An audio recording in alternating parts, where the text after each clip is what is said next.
फिर लोग कहते हैं कि डॉक्टर आयशा ब्लड की केमिस्ट्री करवाती हैं, ब्लड टेस्ट करवाती हैं, डिटेल में चली जाती हैं, बहुत सवाल करती हैं, इसलिए क्योंकि वो आपकी डॉक्टर भी हैं और डायटिशियन भी। अब सवाल ये पैदा होता है कि मैं आपको देखते ही ठक ठक ठक ठक ठक ठक डाइट प्लान नहीं बना के दे सकती, मुझे आपसे कुछ पूछना है, कुछ जानना है। बिलफर्ज आपके सीरम इंसुलिन लेवल्स बढ़े हुए हैं,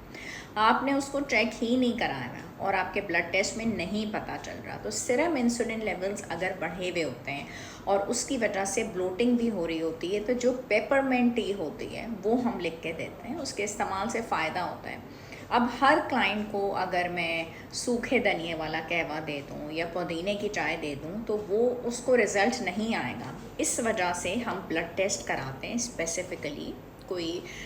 वजह होती है जिस वजह से कराया हो जाता है। और दूसरी बात ये कि कई दफ़ा ऐसा हो जाता है कि आपके स्टमक के एसिड्स बहुत ज़्यादा लो हैं, डाइजेस्टिव एंजाइम सही से काम नहीं कर रहे, फिर हम सौंफ का कहवा देते हैं।